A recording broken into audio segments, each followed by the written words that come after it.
Bienvenidos a este espacio, su espacio Construyendo Salud y Bienestar.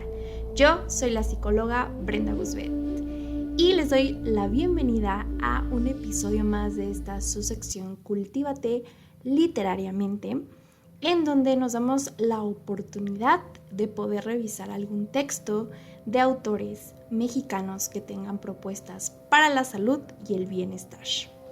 Como saben, nuestro libro con el que hemos estado trabajando a lo largo de esta sección es Cómo recuperar tus emociones, tus órganos y tus sabores. Un manual de la psicología de lo corporal. Por acá les voy a dejar el título de este muy completo texto y en esta ocasión nos vamos a dirigir a este tema bastante interesante del construir la vida.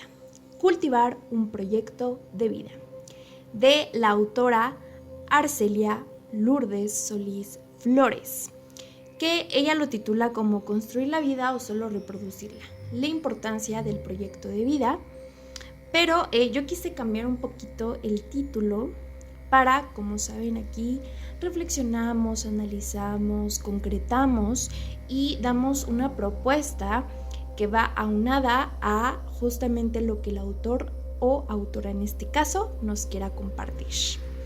Entonces, vamos a comenzar porque me parece que este tema es algo que a veces uno llega a este punto de la vida y sobre todo por la modernidad, por cómo avanza la sociedad hoy en día, por la cultura incluso, que a las personas de los 20, incluso puedo decir 30, ya no tienen la misma percepción de lo que es un proyecto de vida a lo que se vivía quizá hace unos 50 años. Porque entonces nos comparamos con nuestros padres y nos damos cuenta de que los proyectos, las visiones, los objetivos, las metas ya no son las mismas que las que a lo mejor tenían nuestros padres. Incluso hasta nuestros abuelos. Y eso nos lleva a una crisis emocional porque nos parece que todo está siendo muy rápido, muy efímero incluso, y que entonces debido a todas las crisis emocionales, debido a todas las patologías que se van desarrollando día con día en esta sociedad que nos exige dar resultados, pues uno se ve precisamente confundido con qué es lo que debería de estar haciendo, cuál tendría que ser el proyecto que tiene que realizar y si a lo mejor incluso algunos se ven con esta circunstancia de no querer desilusionar, decepcionar, de ser esa mancha u oveja negra en la familia que tiene otra perspectiva de lo que en realidad quiere hacer con su vida. Y es que todo va desde el inicio con la elección o la decisión del sujeto. ¿Qué es lo que yo quiero decidir y qué es lo que yo quiero elegir respecto a mi vida? Entonces, aquí justamente es donde la autora comienza con el concepto del vivir día con día. ¿Qué es lo que implica? Pues implica ir más allá de alcanzar esta experiencia humana, de ser parte, de sentir, de abrirse a experiencias, porque también representa el poder cumplir o alcanzar metas u objetivos que se pueden ir pues dando y que sobre todo sean más allá de un deseo, incluso de un gusto, del placer, y se incline por el deber ser o el hacer. Decisiones que implica precisamente elegir, tomar esa elección con la claridad sobre lo que uno realmente quiere y con eso poder echar raíces, para entonces alcanzar eso precisamente que uno quiere y comenzar a construir el afamado proyecto de vida, que me permita a mí sobre todo responder estas preguntas del quién soy, cuál es mi misión, qué quiero para mí, con quién quiero incluso compartir mi vida, porque como lo mencionábamos en los episodios de el tema de las relaciones afectivas y los vínculos, sobre todo en el proyecto de pareja. Si no lo han visto, aquí se los dejo para que lo vayan a revisar porque es un episodio bastante interesante donde tuvimos un invitado muy especial que nos acompañaba sobre todo para comprender este tema del proyecto de pareja y el cómo se construye. Y que entonces también nos tenemos en esa incógnita de no saber si elegir entre lo que yo quiero o lo que mi pareja quiere. Y si eso va de la mano. Y esa es una de las causas principales por las cuales las parejas hoy en día no pueden concretar sus proyectos, no pueden avanzar y terminan. Porque esto no se aclara de eso en principio, porque precisamente uno se encuentra en esta confusión de no sé qué quiero yo y entonces me tengo que quizá resignar a lo que el otro quiere y seguir con ese camino aunque ese no sea el mío. Si realmente yo soy alegre con ese proyecto que elegí, si disfruto lo que hago, si estoy haciendo algo que me guste, que me apasione, y cómo me veo haciendo esto en los años venideros. Quizá en 5, en 10, en 20 años me veo haciendo la misma cosa. Y estas preguntas quiero que se las alcancen a reflexionar, hacer una introspección para poder encontrar quizá si ustedes se encuentran en ese predicamento, invitarlos a que se queden a este espacio para, sobre todo, que esto no es quizá la respuesta a todos sus predicamentos, pero sí que se den la posibilidad de escuchar algo diferente, porque vaya que hace una crítica a la sociedad y los proyectos que están cultivando los jóvenes, los adultos, de acuerdo a deseos y o carencias. Entonces, este video es para ti. La importancia del proyecto de vida es desde el cumplir estas metas que uno se va planteando, que se tendrá que obtener, sí, claro, algo material, algo emocional, algo incluso sensacional, pero no para todos resulta algo sencillo, por lo que les mencionaba, pues implica esta claridad. Y entonces no hay claridad porque hay una confusión y uno a veces titubea al saber que se tiene que tomar una decisión de esa magnitud, pues tu vida puede que dependa de ello e incluso tu salud y bienestar. Pero vamos a ser 100% transparentes, no lo es todo. Realmente yo he visto pacientes que desafortunadamente se ven en la necesidad de no solo tomar en cuenta lo que ellos quieren, de no poder cumplir esos objetivos porque traen una carga muy pesada detrás de ellos con el tema de lo familiar, de lo que realmente su familia espera de, lo que espera mamá o papá, del reconocimiento de poder hacer algo o de incluso que se tenga un lugar, que se tenga que cumplir con ciertos estándares, expectativas, y entonces eso puede ser un obstáculo.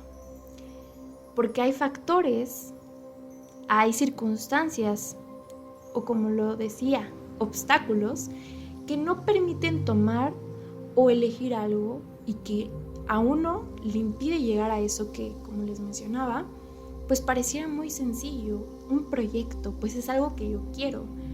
Pero hay tantas opciones y veo a los otros y me comparo y me doy cuenta de que realmente no sé en qué lugar me encuentro y si lo que vaya a elegir vaya a ser lo correcto. ¿Qué sucede cuando, a pesar de saber qué queremos, titubeamos cuando precisamente no sabes hacia dónde ir, cuando el miedo nos ahoga o paraliza para poder cumplir con nuestros objetivos, cuando pese a que queremos algo, pues nos llegamos a someter a estos ideales, expectativas o deseos de otros? Cuando entramos en confusión porque tenemos apegos y porque no queremos renunciar a ellos. Es más fácil en este punto simplemente reproducir, copiar, hacer sin construir nada. Y sobre todo, no mirarme. No mirar lo que yo realmente quiero y lo que realmente mi corazón me dice, la intuición. Porque esa cómo la dejamos a un lado. Es un proceso que habría que entender desde el dónde viene, ¿no? Porque entonces nos dicen, haz lo que se te pide y no busques problemas. porque seamos también honestos con esta parte. El que yo tenga que a lo mejor elegir un camino diferente puede que me lleve a situaciones en donde yo no me sienta cómodo del todo, porque tengo que salir de mi zona de confort, y que a las personas que estén alrededor mío puede que no me acompañen en el proceso, y eso claro que es doloroso, porque entonces uno se percata que está solo en el camino, algo que ya hemos compartido en este bonito podcast. A la vida no hay que enfrentarla, solo darle la vuelta, pero es una medida que nos confrontará al final del día, con una realidad que se verá en una crisis emocional y existencial. Hay arrepentimiento y lamento por no haber tomado una decisión. La autorrealización se bloquea y se queda uno simplemente en el camino, deseando y sin concluir nada. Por esto es importante el que uno también se ponga a cuestionarse. ¿Por qué? ¿Por qué es que no puedo lograr lo que yo quiero? ¿Qué es lo que me está impidiendo hacerlo? Y si no, buscar ayuda. Porque esto nos lleva a una disputa entre lo que la sociedad marca y que pareciera que la solución a cualquier conflicto pues está al alcance de todos. Con solo consultar internet, las redes sociales, Facebook, TikTok, YouTube, revistas o un video, pero nos quedamos hasta ahí. Está bien el indagar, el de repente buscar, el querer encontrar algo diferente, pero si nos estancamos en esa parte y no buscamos el trabajar, entonces nos damos cuenta que la mercadotecnia, pues sí, nos da la oportunidad de poder encontrar lo que se necesita. Y entonces ahí es donde aparecen aquellos que dicen querer obtener otras cosas más profundas, porque eso es lo que fuera, ¿no? Nos mencionan, que es lo normal, lo estándar. Una familia, el tener dinero, tus casas, tus autos, el éxito, la fama, el reconocimiento de los otros, el que seas amado y que ames, el sexo, el placer. Algunas llegan a tenerlo, pero ¿y luego qué pasa con esas personas? Porque hay personas que llegan a lograrlo, ¿no? Sobre todo lo podemos quizá ver con personas que son famosas. Piensen en la persona que ustedes admiran y que se percatan de que sí, tuvieron una vida quizá ya sea de privilegios o que tuvieron que esforzarse y alcanzar el lugar en el que están hoy en día. Y que gracias a eso pues tienen fama, tienen dinero, tienen una pareja. Pero entonces, si fuera tan sencillo, ¿por qué los conflictos internos y emocionales prevalecen? Porque muchos de estos famosos, por ejemplo, que podemos quizá tomar como ejemplo, vamos a pensar en alguno que en su caso Steve Jobs. Recuerdo que la mencionaba el doctor Sergio López Ramos en un episodio sobre la ansiedad. Entonces vemos que este hombre tuvo, pues hoy en día, una gran empresa, creó un gran imperio, le dio quizá al tema de los teléfonos un giro por completo y una propuesta muy diferente que hasta hoy en día prevalece. Pero entonces podemos ver que ni todo el dinero del mundo hizo que se salvara del cáncer de páncreas. Y es ahí cuando uno dice, lo tenía todo probablemente, pero es que nada es suficiente. Y entonces, ¿de qué depende de que un proyecto de vida sea próspero y que entonces el humano o el sujeto que lo realice no dañe su cuerpo en el proceso? Hay que comprender que un proyecto de vida está atravesado por los deseos, emociones, sentimientos y actitudes que pueden ayudar, pero también entorpecer, bloquear e incluso confundirnos al perder la expectativa de lo que uno busca y quiere hacer en la vida. Porque precisamente también a ese tipo de proyectos nosotros les ponemos todos los deseos, ilusiones, y es ahí donde se pierde esta claridad. Se articula con todo aquello que realmente el sujeto tiene que ver que no ha resuelto, con los pendientes que ante el miedo, la racionalidad, la inseguridad, la flojera, la pereza van posponiendo.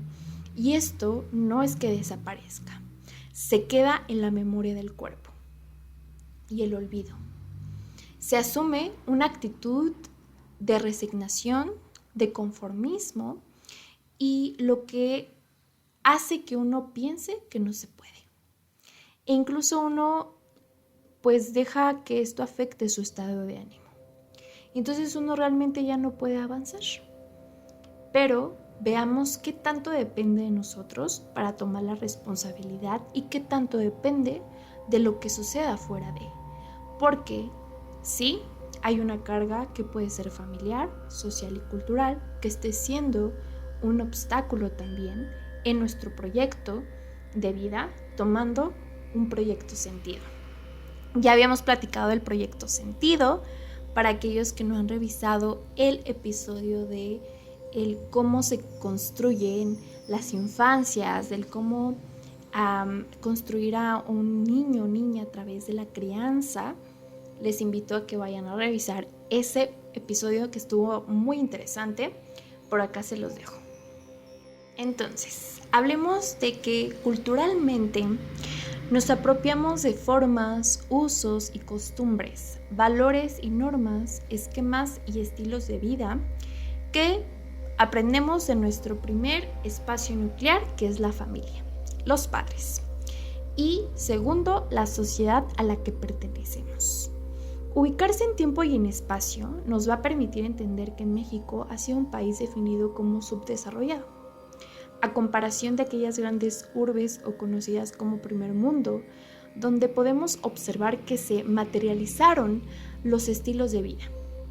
Pues el querer alcanzar esa condición de felicidad, éxito, placer, comodidad y confort se ha convertido en el proyecto de vida de muchas personas, donde desear y poseer se instalaron como los principios de hacer en la vida.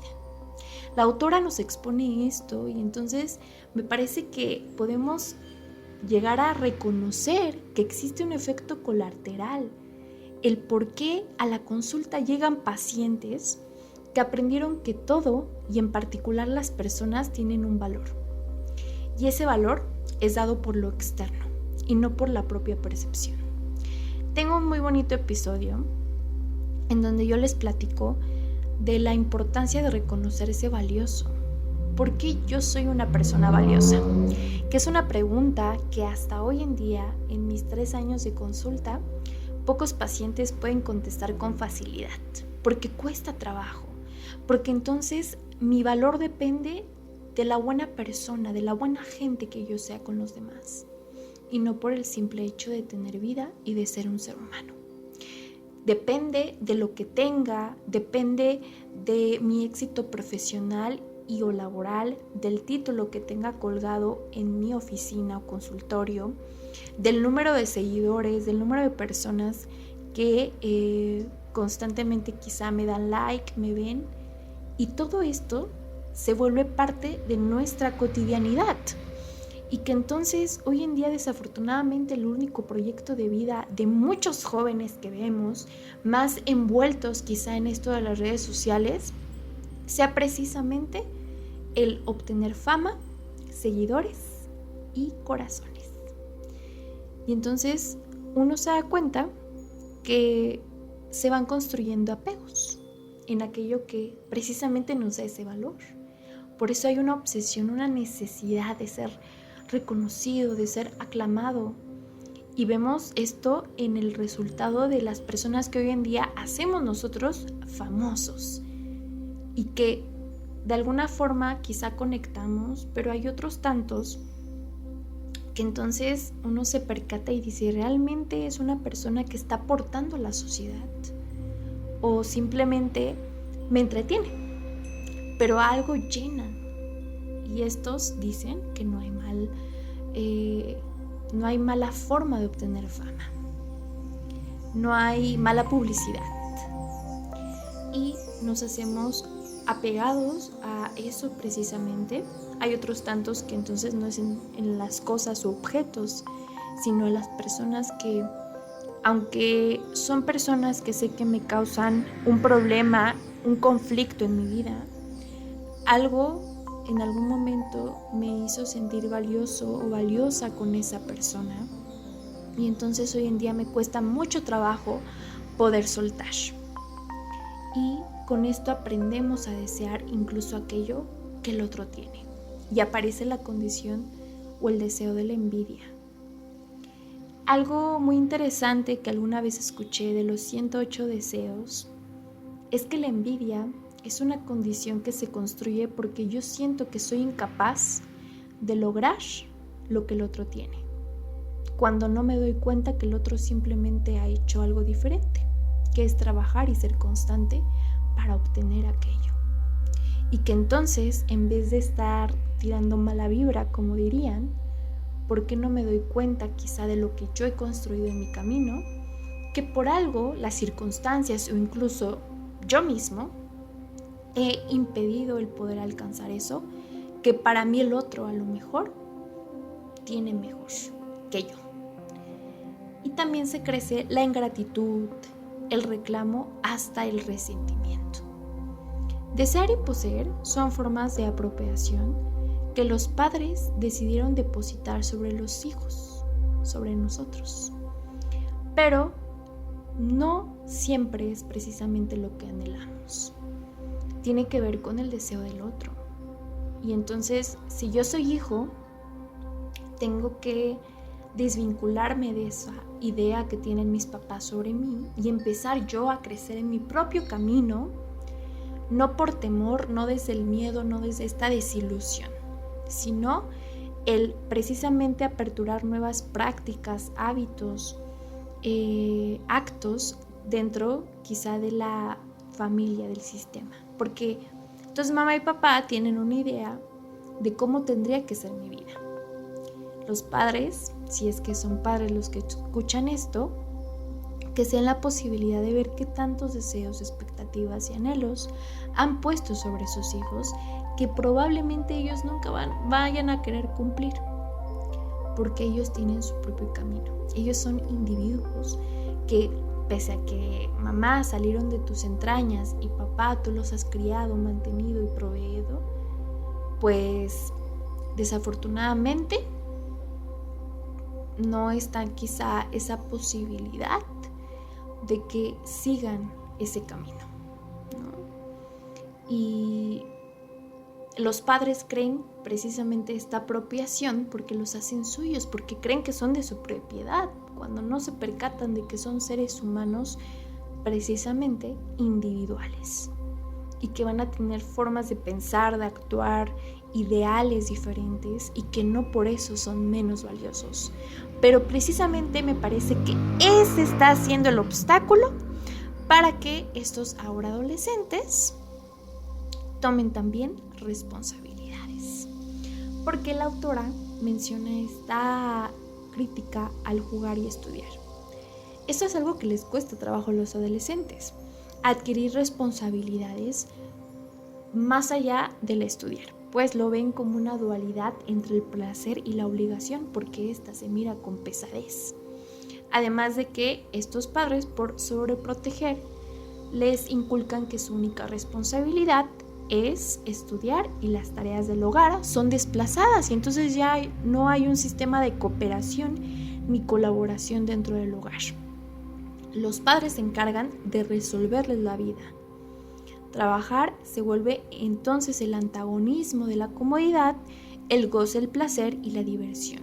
Y entonces es el resultado del por qué se sufre tanto por querer alcanzar esta comodidad, placer y diversión. Pareciera que es así, ¿no? Porque cuando se habla de trabajar, para empezar, se piensa que únicamente el trabajar se puede ver en temas de lo profesional y laboral. Entonces, cuando hablamos con los pacientes de un trabajo corporal, se percatan de que hay otro tipo de trabajos que ellos pueden hacer y que probablemente nunca se dieron el tiempo ni el espacio para poder hacerlo. Y la cultura alimenta el sufrir para merecer, la culpa, la queja, el reclamo, la desvalorización precisamente y la deshumanización ante el estilo de la vida que estos elijan, porque no todos pueden acceder a eso o no quieren hacerlo. Y es ahí donde entra esta confusión, esta incomodidad y se ven las crisis, entran en crisis. Aquí precisamente se invita a qué no hacer en el proceso de, al momento, construir o elegir un proyecto de vida. 5 sencillos pasos. Sencillos o complejos como ustedes quieran verlos. El primero es que no se fijen metas centradas únicamente en lo material, en la posesión o incluso en el darle el gusto al otro. Porque como lo mencionábamos, si el proyecto de vida tiene que cruzarse o articularse con el tema de un deseo, emoción, pues que ese deseo no sea desde lo único material, porque entonces, como lo mencionaba con anterioridad, eso se llega a acabar.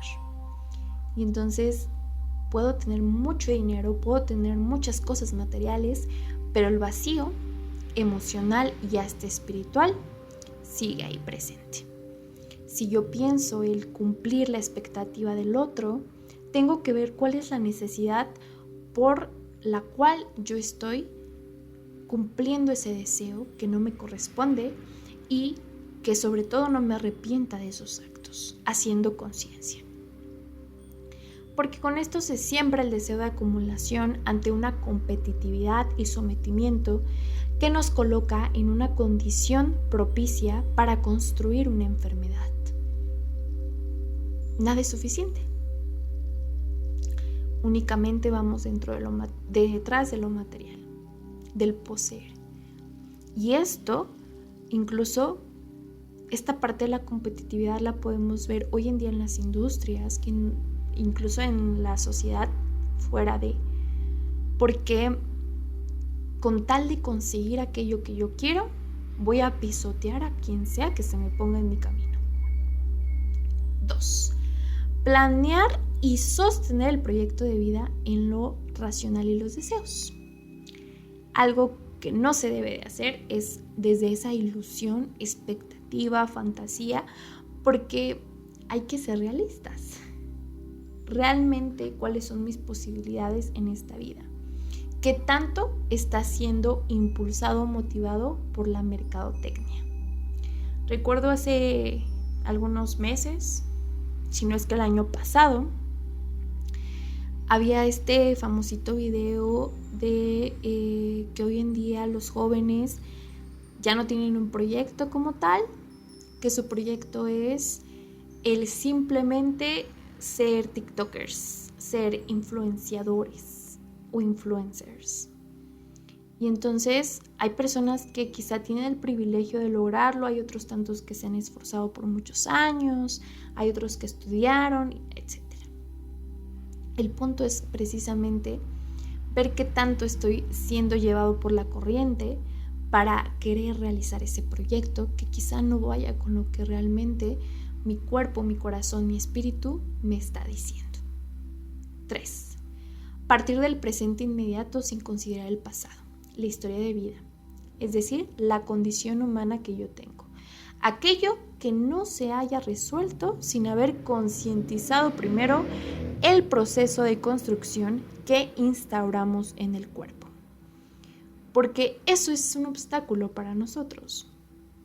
Les decía el ejemplo de este hombre que tuvo la posibilidad de construir algo diferente en su cuerpo, pero por la competitividad de ser mejor, de ganarle al otro, pues el cuerpo dice alto. No podemos construir eso en nuestra vida, porque justamente nos lleva no solamente esta condición de envidia, de ego, de competitividad, sino a un padecimiento crónico degenerativo o cáncer en este caso. Número 4. Olvidarse del cuerpo como herramienta principal para poder lograr estas metas, porque justo va ligado de la mano, el cuidar de la salud del cuerpo se debe volver fundamental. Y hay personas, y aquí quiero justamente hacer esta asociación con los deportistas, Y entonces vemos deportistas y se conocen casos de personas que cuidaron de su cuerpo, pero que entonces llegó un punto en donde su proyecto terminó y ya no querían hacer el deporte que querían y terminaron desgastándose hasta llegar a tener infartos, padecimientos que uno dice, wow, ¿qué fue lo que pasó? Y no es fortuito, no fue una casualidad, fue algo que se fue construyendo. Porque en ese proyecto, en esa obsesión de querer quizás ser el mejor, el campeón, el número 1, las Olimpiadas, entender por qué es que yo quiero ganar, cuál es mi necesidad. El cuerpo se debe de volver fundamental porque es nuestra herramienta principal, es aquello que necesitamos sí o sí para poder salir adelante, para poder hacer y cumplir lo que se necesita. Sin cuerpo no somos nada. Y por último, hacerlo desde esa comodidad. No hay que buscarlo fácil, no debe de ser sencillo y no es que se tenga que sufrir, pero nos quedamos en un estado de confort, de comodidad y no nos queremos salir de ese espacio. No nos movemos y no hay un esfuerzo por querer hacer algo diferente. El cómo se construye este proyecto de vida, sí o sí, tiene que ser desde la condición de que tengo que observar si he cultivado la inseguridad, el conformismo, la mediocridad, el sometimiento al condicionamiento social de esta idea del que no se puede. Esto, ¿qué efecto tiene en mi cuerpo? Me debilita, impacta a mi voluntad y a esta manera de tomar decisiones y por ende me lleva a no mostrar mi carácter, siendo el cuerpo sometido por el miedo y la comodidad. ¿Cómo es que yo puedo forjar este carácter? Pues hay que enfrentar precisamente este miedo y esto se realiza haciendo, trabajando. Trabajar se vuelve la clave para concretizar un proyecto de vida. El trabajo, ¿de qué se debe de acompañar? De disciplina y constancia. La disciplina se logra cerrando ciclos. Para aquellos que no hayan visto el video anterior, se los voy a dejar al final, que estuvo muy interesante. No, me equivoco. El anteanterior.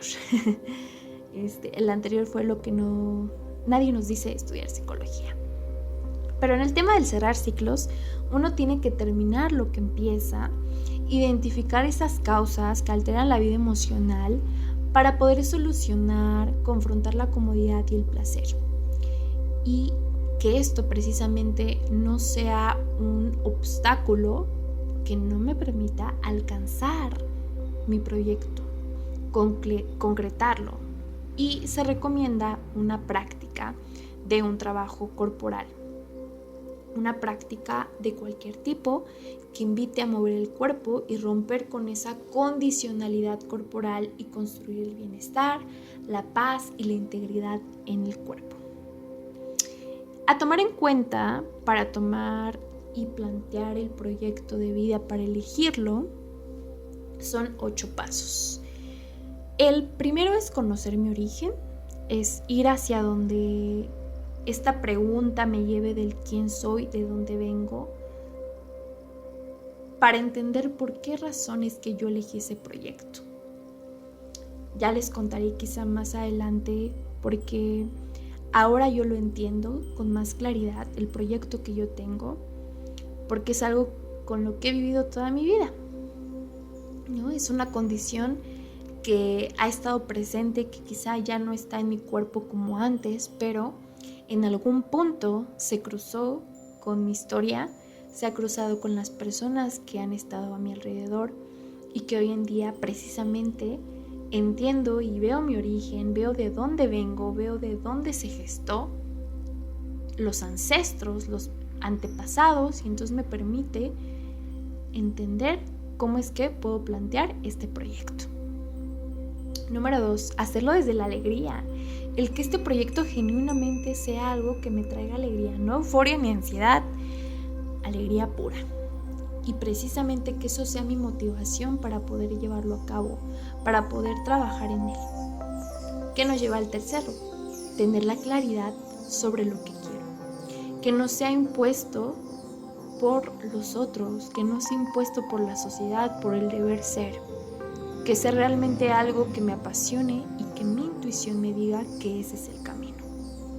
Y si quizá me falta a lo mejor tener esta visión, pues como lo mencionaba, no sería nada malo ni equivocado el buscar una guía. El que se articule como cuarto con algo más allá de mí y mis deseos. El que se entienda que el proyecto no solamente tiene que ser para mí, sino también para los otros. Porque es esa semilla que yo voy a dejar plantada, que quizá en los años que yo quede en esta tierra, puede haberla convertida en un árbol pequeño, pero que al tiempo se vuelva ese árbol grande que dé frutos para los que vienen, para los no nacidos, es decir, hacerlo sin egoísmo. Número 5, el ser disciplinado, constante y firme y trabajar en ello para que precisamente no me arrastre esta cultura de la pereza, la flojera, de la conformidad. Y 6, el tener carácter, fuerza de voluntad y decisión para estar seguro o segura de lo que estoy eligiendo para con mi vida, sin importar lo que puedan llegar a decir los demás, porque puede que no sea agradable, puede que no sea bien visto para los otros el dedicar el tiempo de nuestra vida a algo como ello, que en el camino pueda perder personas porque pues no están de acuerdo, y es parte de.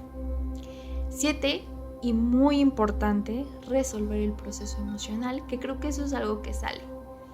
Es algo que sale en el camino, que se va trabajando, es algo que uno va comprendiendo con el tiempo y que es necesario para poder llevarlo a cabo. Y que precisamente no me lleguen mis crisis emocionales y tenga de dónde agarrarme, un ancla que me permita recordar por qué estoy haciendo lo que estoy haciendo. Y número 8, pero no menos importante, cuidar el cuerpo es cuidar la vida.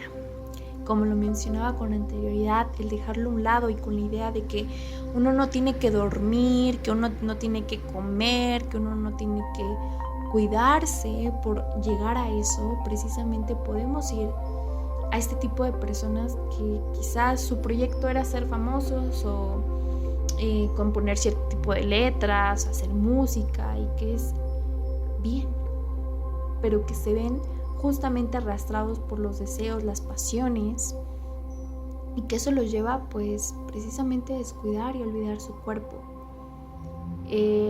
Creo que ahí está, por ejemplo, la categoría del club de los 27, que entonces son personas famosas que tenían mucho futuro, pero que algunos, por circunstancias de elecciones que realizaron, se vieron en terminar con su vida muy pronto. Entonces, por eso es importante tomar esto en cuenta. No olviden que el cuerpo es el espacio en donde uno construye aquello necesario para vivir, y en este caso, pues la herramienta que necesitamos para nuestro proyecto. ¿Para qué? ¿Para qué el proyecto de vida? Pues para que este sea el reflejo de un trabajo que sea desde la alegría por vivir, por la vida, una buena calidad de vida emocional, material y espiritual, llena de alegría, goce, y no quedarnos simplemente en reproducir una cultura, una idea, un ideal que siembra la competitividad, el sufrimiento, la queja, la envidia, el reclamo, la enfermedad, donde el trabajo sea un sufrimiento y no un espacio de creatividad que nos haya permitido adentrarnos y sacar para poder ofrecer a otros. Espero que les haya servido mucho la información que aquí compartimos. Sin duda, para aquellos que quizá estaban buscando el cómo es esto de construir la vida, de cultivar un proyecto, hayan encontrado respuestas aquí. Y que se den la oportunidad de escuchar a aquellos que quizá son congruentes con su actuar, con su pensar y con su decir. Y se den la oportunidad también de escuchar, ¿no? Cómo es que esas personas llegaron a tener estos proyectos y qué es lo que hacen, porque siempre hacen, siempre continúan haciendo, y eso es lo que impresiona. y pues hay que hacerlo, hay que seguir haciendo, para mí, para otros y para los que aún no han llegado. Y pues con esto concluimos el podcast de hoy. Espero que lo puedan compartir con aquellos que deberían de estar escuchando esto. Vamos la próxima semana con este tema de la psicología de lo corporal. Va a estar muy interesante porque hablando del tema del cuerpo, vamos a hablar del cuerpo en la psicología. Así que estén pendientes, no olviden suscribirse, darle like y compartir. Y nosotros nos vemos. Hasta la próxima.